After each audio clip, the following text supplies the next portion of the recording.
Good evening, guys. Welcome back to my channel. This is Miss JD for another episode of our daily stock market insights.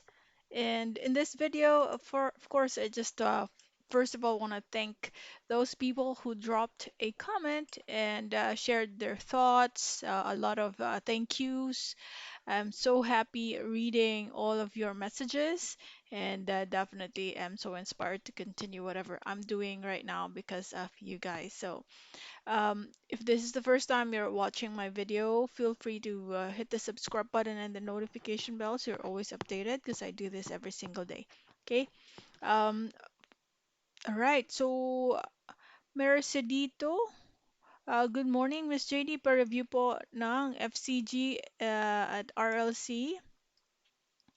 So, I am going to put that on my notes. Sa Instagrams, may request din sa atin. Ano, CLI naman. Thank you. You're welcome, Genesis. Pa-review naman po ng land kay Acoustic Pillow. Sige, land. Tapos, you're welcome. Thank you daw. Uh,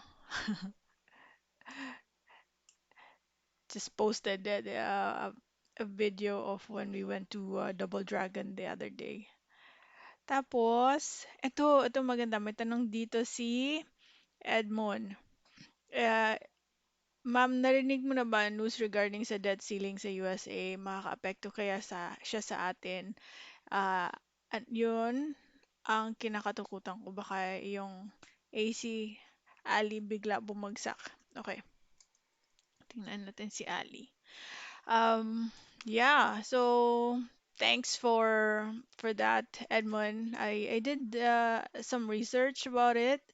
So sa mga hindi pa nakakaalam, so just to give you an overview, when a country reaches a debt ceiling, it means that it has reached the maximum amount of debt that is legally allowed to be borrowed by that country. So, maraming consequences kapag naabot na nila yung ceiling. Number one, worst case scenario, there could be a government shutdown na posibleng mangyari. So, if a country's debt ceiling is not raised or extended, so masilingan na, no? Dapat i-raise pa nila a little higher or i-extend nila para hindi siya fully exhaust. Now, the government may be unable to borrow more money to finance its operations. And effect of that is economic shutdown or government shutdown because number one, they cannot, hindi na nila masusustain eh. They cannot even provide or pay the salaries of the government employees. They cannot fund social programs, and this can result in default in its debt or other financial obligations, which can have severe consequences for countries' credit rating. Um, Downgrade in credit rating, that's another effect. Para siyang tao na kung ikaw palautang ka or hindi ka may history ka ng hindi nagbabayad, of course yung credit rating mo sa mga credit rating agencies, sa mata ng credit rating agencies, medyo poor. So hindi ka na nila pahihiramin, high risk ka na niyan, right? Economic instability is another thing. Hitting the debt ceiling can create economic uncertainty. It can, mga investors, yung kumpiyansa nila sa country na yan could, of course, decline or deteriorate. Hindi na sila confident to start a business there, invest their money in that country.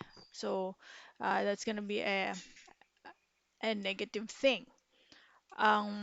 Next is, ang napaka-importanting tanong is, anong effect niyan sa Pilipinas? 'Di ba? Um, Magkakaroon ng effect yan kung highly active yung business and trade natin sa country, sa Amerika. So ano ang mga bagay na we get from or we import from the country or mga services that we get from the US? Yun ang magiging impact nun. So hindi ko 100% sure anong sinusource out ni Ali. So going back to the question of Edmond, si AC, si Ali, we have to, of course, deep dive into their, business and really understand ano ba ang mga kinukuha nila sa US, paano sila makipag-engage sa US when they run their business. So that's something maybe I bring back to you. I challenge you guys to also try to understand yung mga companies na kung saan kayo naka-invest. How engaged are these companies in America or in the US, companies in the US, right? So, yan ang una kong nakikitang maging consequence niyan. So here, trade and economic impact. The United States is a major trading partner for many countries. A debt ceiling crisis could potentially impact US consumer spending, business investment, and overall economic growth, which would have repercussions for countries that export goods and services to the US. So yun, yung spending power nila babagsak. Kung clients nyo, US, so sales nyo, babagsak din, right? Pero ang nakikita ko naman dyan, let's say kami, because I work in a BPO company, mga labor force nila or manpower nila, ang isang positive effect sa atin, dahil mura tayo, right? Kunwari, ang customer service nila doon, instead sa US nila kukunin, they will outsource it in other countries. So, being us Filipinos, the country is already known to have good, or we've positioned the country, or yeah, our BPOs to be, top notch in the industry. So chances are dito nila ibibigay ang ang trabaho kasi mas mura ang singil natin sa kanila kumpara sa mga customer service reps na based in the US. So yun ang may pros and cons din. And hopefully hindi tayo totally apektuhan ng big time. Pero definitely may konting maalog tayo talaga.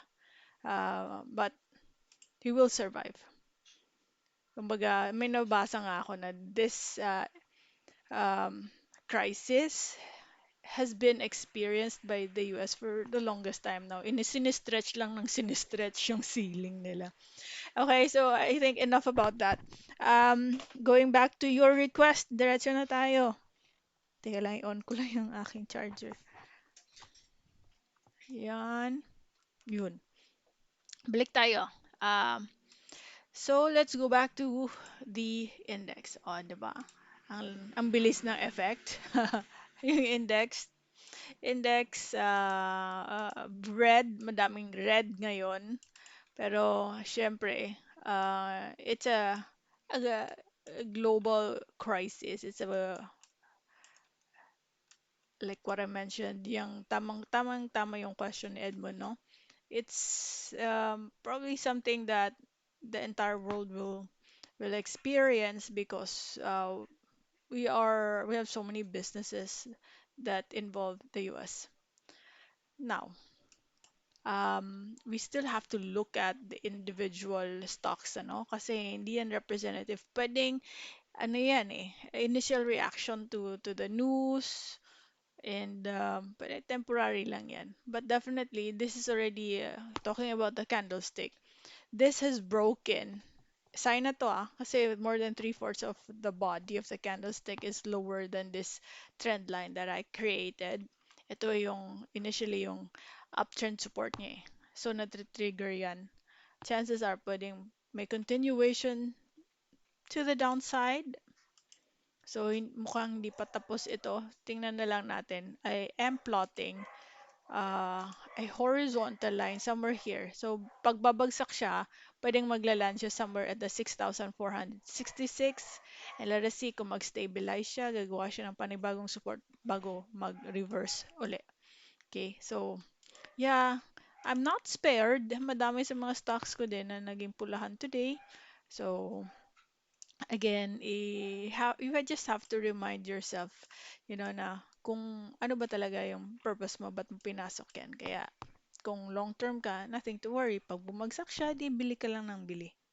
Pero buti sana kung marami kang pera, you can buy anytime. Okay, so maghihintay na naman tayo ng payday kasi tuwing payday lang ako nagaganyan. Let us check CLI, yung first request. Okay, CLI, ang ganda ng kwento actually. This is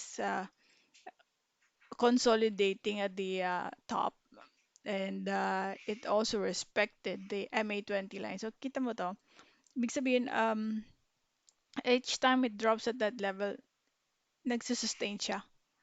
And today, it's a bit green, pero nahihirapan pa siya umakyat. At the same time, 252 is standing still there strong at that level. So there's a big possibility na magre-recover to. And so far, yung kanyang drop, good opportunity din kasi tingnan nyo, ang laki pala nito. Oh. Ang laki din ng binaba niya. So, it is currently accumulating. Ang tingnan natin ang kanyang. Okay, nice Q1 earnings ah. Yan, okay. So, healthy financials, 598. Ang laki pala. 5 plus 1.2. Oh. So, 6, 7. Around 7%. Kung nakita nyo to, di naka-invest kayo somewhere here. Yan, ito yung sinasabi ko. Siguro ito, kailan to na-release? April 28. Itong drop na to,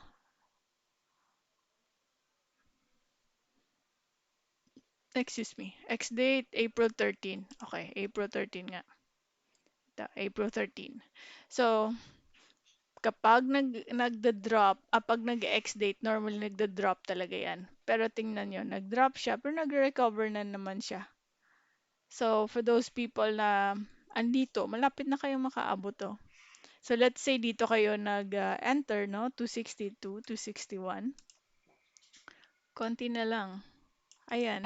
Oh, gain ka na kasi ito 7% to eh. But definitely, sobrang dali na lang yan. Isa, dalawang araw lang yan.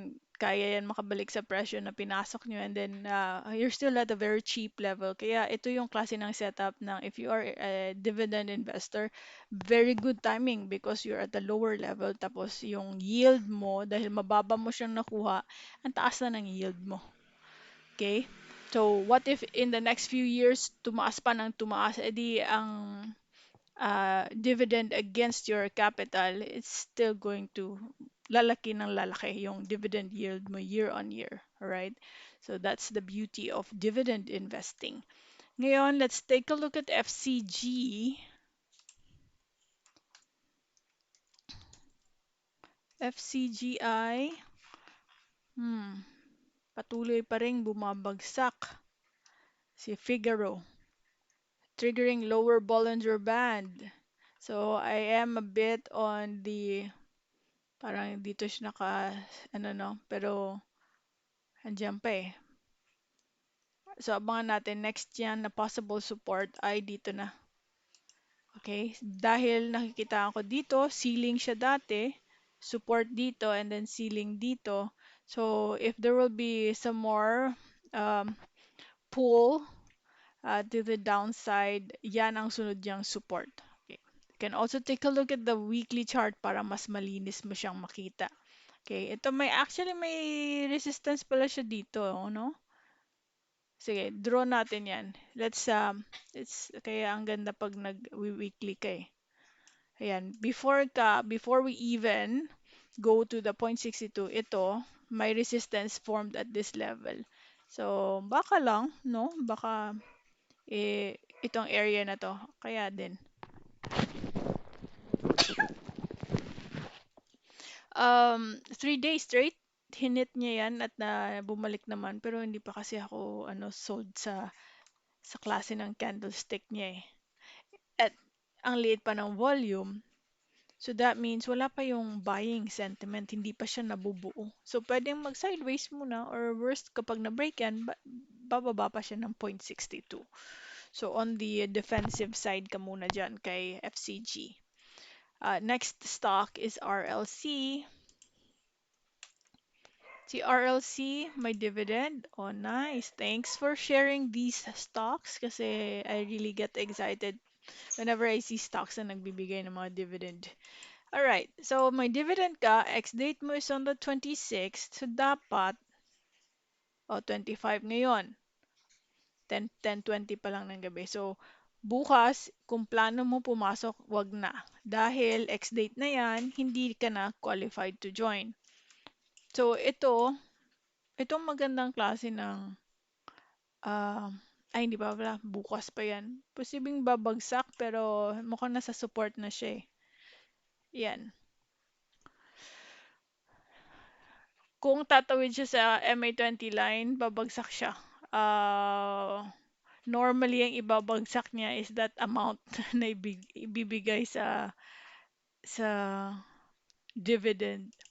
Pero mag-draw na lang tayo. Ito yung possible support niya, 14.38. Again, normally, ingat lang pag dividend or ex-date, nagbumabagsak talaga siya. Pero ito sa nakikita ko, hindi na siya ganun kababa kung ibabagsak pa niya kasi may next support naman na tayo. Let's take a look at ayan, Q1 earnings, very good. 2022, very good. So, good financial health ng kumpanya. It's just the market sentiment na negative. So, take advantage nyo na lang siguro yan dahil maganda naman magbigay ng dividend si RLC. Tingnan natin si Land. Land, uy, ano to? Stock split ba to? Uy, stock dividend. 5% sa July. Ba't siya color green? Would you know? Dahil ba naka-percent siya? Hindi siya peso form. We'll see. Negative. Ito positive. Ayan. So, konti lang ng trades eh. Yan ang medyo hindi ako um, kampante pag not so popular yung stock. Kasi ang tagal ma-execute ng mga gusto mong trades. Andito ka pa ngayon sa support area.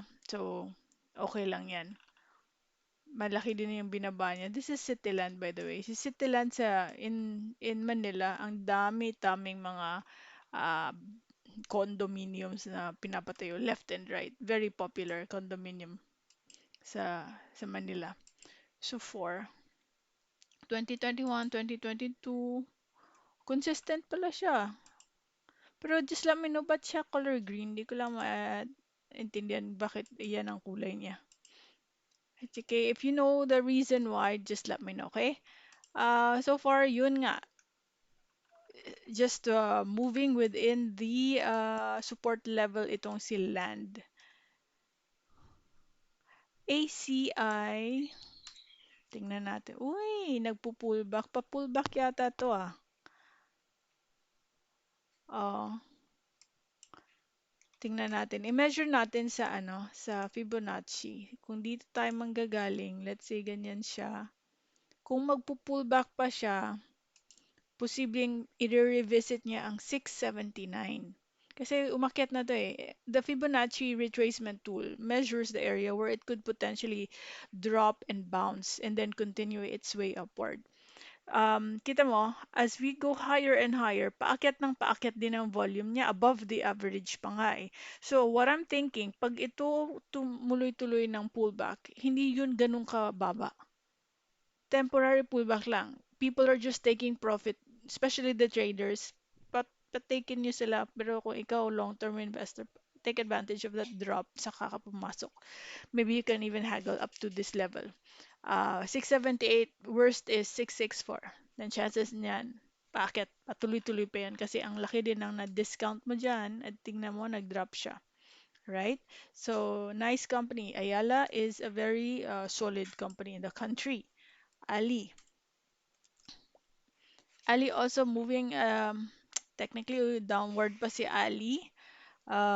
Pero nag-hold pa naman yung kanyang support dito. We are currently moving at the support area kay Ali.